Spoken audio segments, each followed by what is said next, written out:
Smoking is injurious to health, it causes cancer. ধূমপান স্বাস্থ্যের পক্ষে ক্ষতিকারক, ইহা কর্কট রোগের কারণ।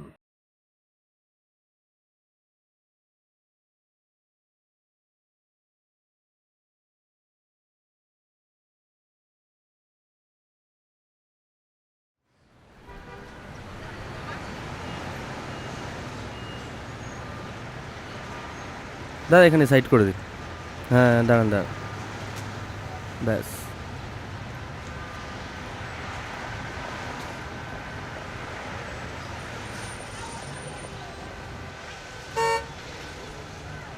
Side, please. Oops, sorry, excuse me. Yeah. এই অ্যাড্রেসটা কোথায় একটু বলতে পারবেন? এমা, আপনি তো অনেকটা এগিয়ে এসেছেন। আপনাকে ওই মোড়টা হ্যাঁ, ওখানে হ্যাঁ। যেতে হবে। ওকে, আচ্ছা আচ্ছা, থ্যাংক ইউ। ওয়েলকাম।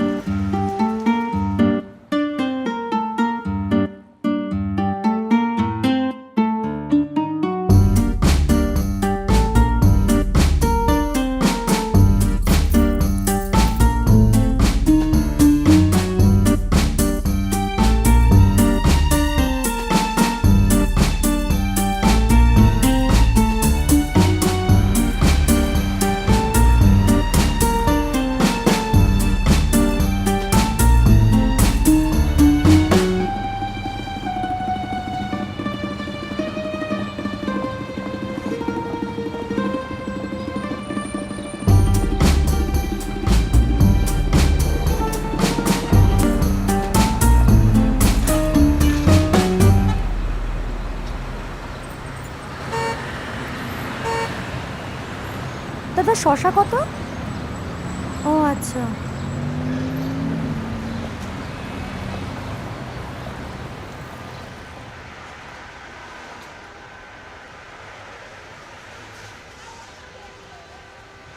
চল ট্রিটটা পে দে। 1 মাসের মধ্যে পার্মানেন্ট হয়ে গেলেই ব্যাস, তারপর তোমার ব্যবস্থা। তোর ড্রিম গার্ল।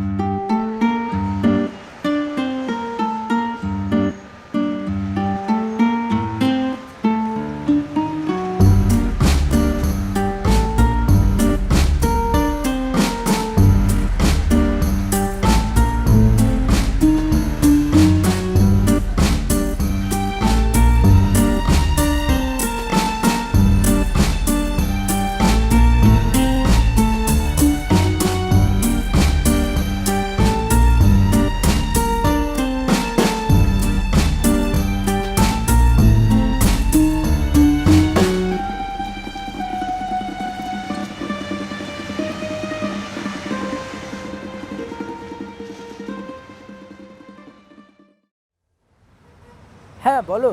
কি করছো? আমি আর অনি এই পাড়ার চায়ের দোকানে এসেছি। হ্যাঁ রাখলাম।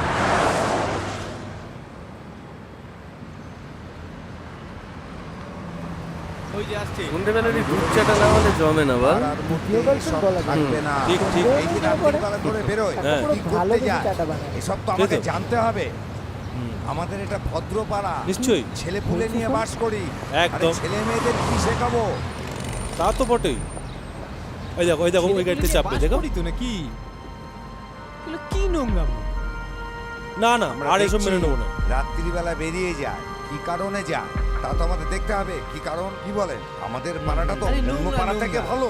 হুম। কি ভুল বলছি কিছু? সফিস্টিকেটেড হ্যাঁ? পাড়া, হ্যাঁ হ্যাঁ, এই পাড়ার ভেতরে কোনো নোংরা চলবে না। চলুন কাল সকালবেলা ও বাড়ি যাই, কাজ নেই। গিয়ে বলি পাড়া চলুন তো। ছেড়ে দিতে হবে ওকে।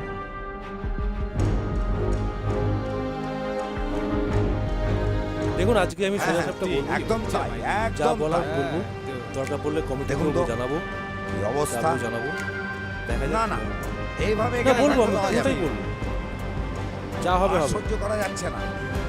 আপনারা কিছু বলছেন না? ওই যে আসছে। হ্যাঁ, দাঁড়ান আমি বলি। আপনি বলুন না, আপনি বলুন, এই শুনুন, জিজ্ঞেস করুন না ওকে। হ্যাঁ বলুন, আপনি যে কাজগুলি করেন সেগুলো আমাদের পাড়ায় থেকে আর করা যাবে না। কি কাজ? রাতে বাইরে যে নোংরামিগুলো করেন, কোনটা নোংরামি? বুঝতে পারছেন না? এত যা কথা করছেন কি অন্য রাখলে জায়গায় কি করুন। রাখা যাবে না। আজই আপনাকে আমাদের পাড়া ছাড়তে হবে। না না, মানে কেন যাবো আগে সেটা প্রমাণ এত করুন। কথা বলতে চাইছি না আমি আপনার কি কাজ সঙ্গে, করি? কোনো প্রমাণ করতে পারবো না, যা বলছি সেটা শুনুন। আমি বুঝতে পারছি না আপনাদের প্রবলেমটা কোথায়। রাতে বেরিয়ে যায়, সকালে বাড়ি ঢোকে। আরে তাতে আপনাদের প্রবলেমটা কোথায়? উনি যেরকম আছে থাকুক না। এই না, হিরো এ চলে। তুমি এখান থেকে যাও। আচ্ছা, মুশকিল হলো। তুমি তো সাফাই গাইছো কেন? কে? আমি একজন মানুষ হিসেবে আচ্ছা, বলছি। তুমি এখানে নতুন এসছো, নিজের কাজ নিয়ে থাকো ভাই। হিরো তো এসছেন নাকি? এটা একটা ভদ্র পাড়া, এখানে এসব নোংরামি চলবে না। চলছে হ্যাঁ। যাও যাও যাও, এখান থেকে যাও। এক মিনিট এক মিনিট। এই আবার 1 মিনিটে কি হবে? এটা কি? আমি ইউনিক নার্সিংহোমের একজন রিসেপশনিস্ট। আচ্ছা, রাত্রিবেলা নাইট শিফট থাকে আমার। দেখুন দেখুন, দেখ তো ফাটা। দেখুন তো দেখুন তো, কিছু বুঝতে পারছি না। দেখাচ্ছে হ্যাঁ ঠিক, এটাই কাজ আমার। কিন্তু দেখুন না। কি কি লেখা আছে ওতে?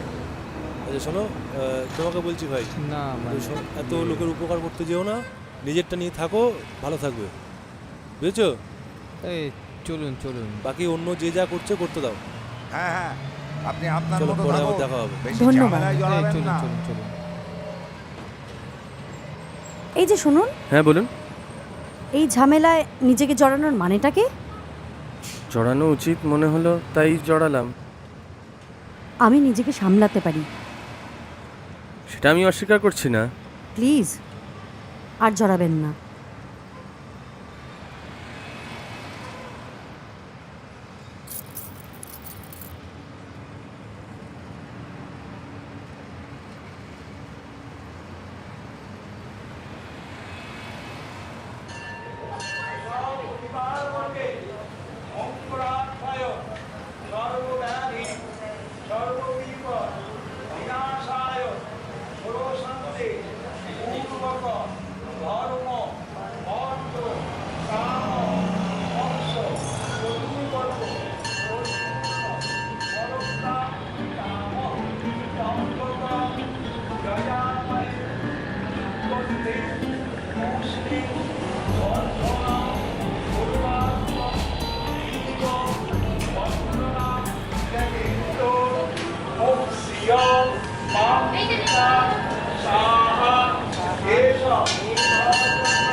এই যে শুনুন, এটা অনেক পুরনো স্টাইল। নতুন কিছু অ্যাপ্লাই করুন।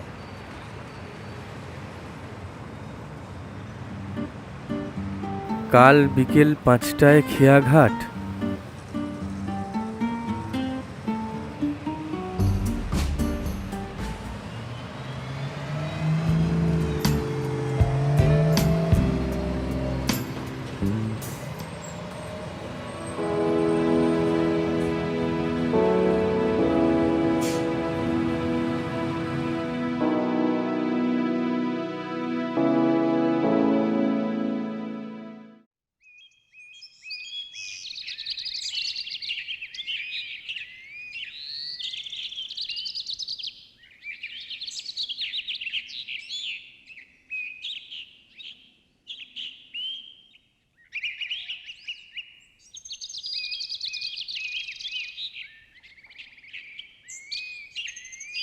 বলুন, কি বলার জন্য ডেকেছেন?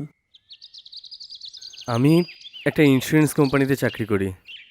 এখানে ট্রান্সফার হয়ে এসেছি। আমার ওই বন্ধু আছে না যে আমি আপনার লাইফ হিস্ট্রি চাইনি, আমি জিজ্ঞেস করলাম আমাকে কি কারণে ডেকেছেন।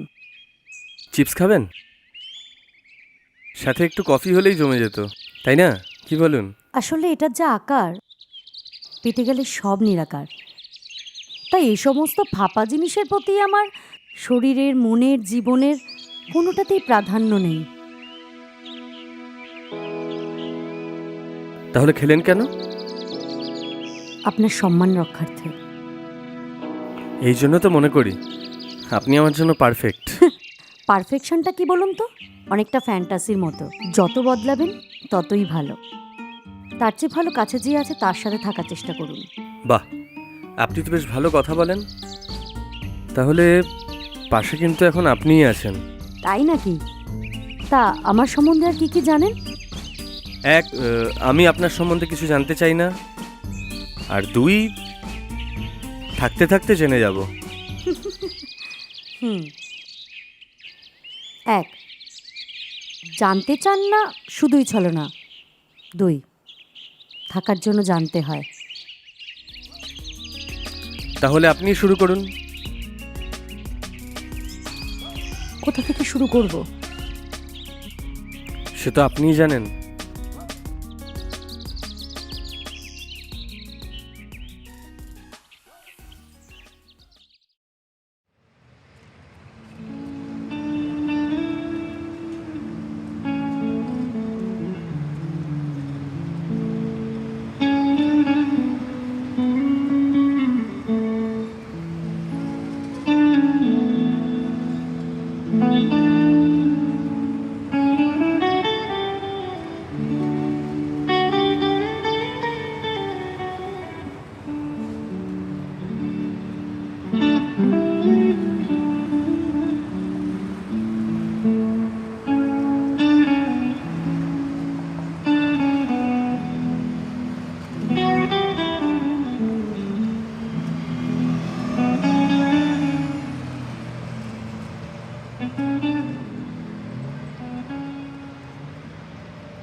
শ্রীময়ী, এবার আমাদের সম্পর্কের একটা নাম দরকার। নাম? হ্যাঁ, আমাদের দুজন দুজনকে চেনার জন্য আমরা অনেক সময় দিয়েছি। এবার নামকরণের পালা। সম্ভব না। কেন সম্ভব না? পরিচয় থেকেই তো আমি জানিয়েছি, আমার প্রতি বেশি কিছু এক্সপেকটেশন রেখো না। তাহলে আমাদের সম্পর্কটা তুমি কি চেয়েছিলে এভাবেই কেটে যাবে? ভেবে দেখো তো, আমি সত্যি কি কিছু চেয়েছিলাম? বলতে চাও তুমি আমাকে ভালোবাসো না? ভালোবাসি, এটা বোঝাতে কি সত্যি নামকরণের খুব প্রয়োজন? তুমি কেন এড়িয়ে যাও? তুমি কেন চাও না আমাদের বিয়ে হোক? আমার কিছু অন্ধকার দিক আছে, আর সেই অন্ধকার দিকে আমি চাই না কাউকে টেনে আনতে। তোমার অন্ধকার দিক মানে? আজ তোমাকে বলতেই হবে। আজ এড়িয়ে যাওয়া যাবে না। আজ তোমাকে বলতেই হবে কি আছে তোমার ওই অন্ধকার দিকে। আমি বলতে পারবো না। তোমায় আমার দিব্যি, আমায় বলতেই হবে।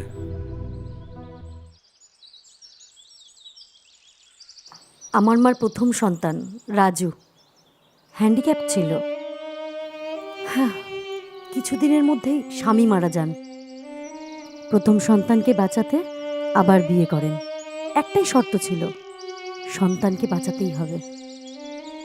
বিয়ের কিছুদিনের মধ্যেই আমার ভাই হয়, কিন্তু ভাগ্যচক্রে 3 মাসের মধ্যেই সে মারা যায়। তার 1 বছরের মধ্যে আমি জন্মাই। বাবার ধারণা ছিল প্রথম সন্তানকে বাঁচাতে মা আমার ভাইকে মেরে ফেলেছে। বাবা হুমকি দেয় রাজুকেও মেরে ফেলবে। মা তখন খুব অসুস্থ। আমি তখন মাধ্যমিক দিচ্ছি। মা আমার হাতটা ধরে বলল রাজুকে বাঁচাতেই হবে। মা মারা যান। 15 বছরের আমি 25 বছরের রাজুকে নিয়ে চলে আসি, লুকিয়ে রাখি সমাজের কাছ থেকে।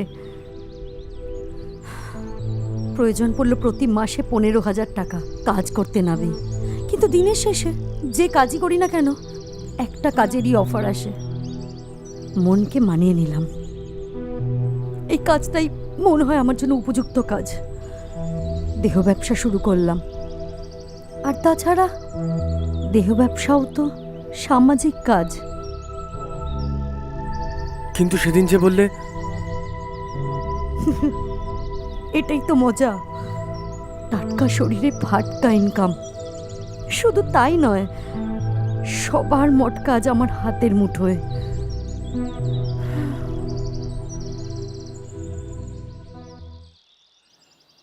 ক্ষমা করবেন, আমি আপনার বিয়ের জন্য উপযুক্ত পাত্রী নই।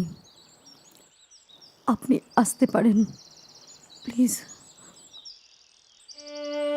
সত্যি নারী, যে পুরুষরা তোমাদের তাচ্ছিল্য করে সেই পুরুষকেই তোমরা জন্ম দাও 9 মাস গর্ভে ধরে।